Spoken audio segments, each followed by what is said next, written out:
Shalom, perkenalkan nama saya Raya Risita Amah, Prodi Teologi NIM 2401009. Di sini saya akan membuat video untuk UTS mata kuliah Homiletika, dosen pengampu Imelda Sarataneo, SPDK MPT,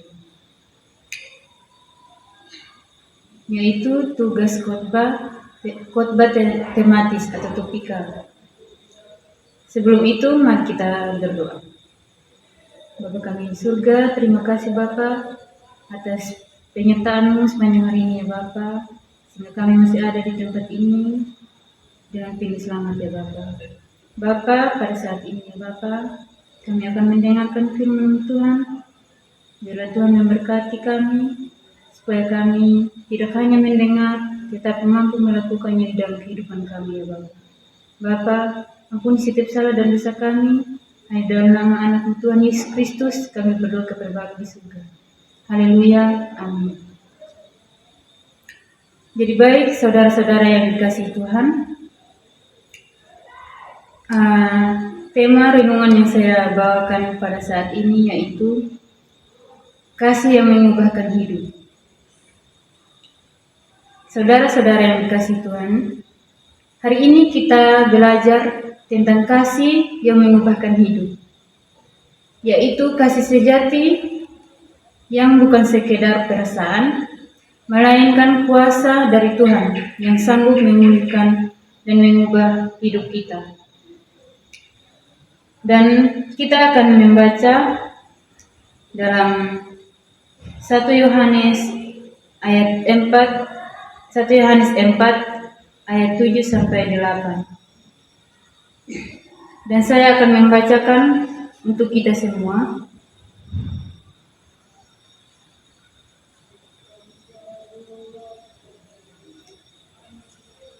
Perikopnya di sini adalah Allah adalah kasih.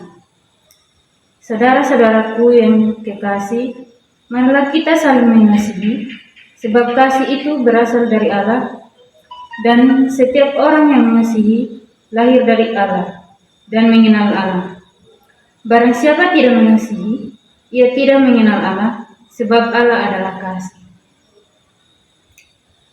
Dalam 1 Yohanes 4 ayat 7 sampai 8 ini, kita melihat bahwa kasih berasal dari Allah, bahkan Allah adalah kasih, yang berarti sumber kasih yang sejati bukan dari manusia yang terbatas, tetapi dari Tuhan yang sempurna. Sehingga tanpa hubungan dengan Tuhan, manusia sulit memahami dan melakukan kasih yang sejati. Bapak, Ibu, saudara-saudara yang dikasihi Tuhan, kasih Allah itu tidak hanya berupa kata-kata, tetapi dinyatakan secara nyata melalui pengorbanan Yesus Kristus, seperti yang tertulis dalam Yohanes 3 ayat 16. Dan mari kita membuka kitab kita, yaitu dari Yohanes 3 ayat 16. Dan saya akan membacakan untuk kita semua.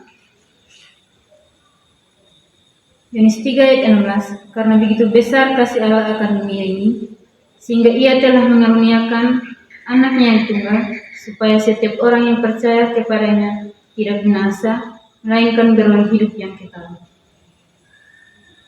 Nah, dari Yohanes 3 ayat 16 ini mau mengajarkan kita bahwa Allah itu begitu mengasihi dunia ini, sehingga Ia mengaruniakan anaknya yang tunggal. Nah, ini menunjukkan bahwa kasih sejati selalu disertai pengorbanan. Lebih jauh lagi. Dan kita juga akan membaca dalam kitab Roma 5 ayat 8.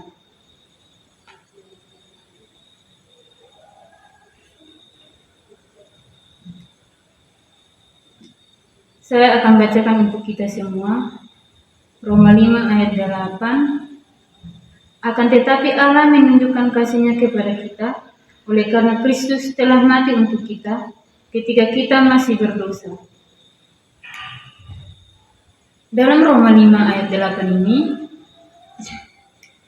menjelaskan bahwa Kristus mati untuk kita ketika kita masih berdosa.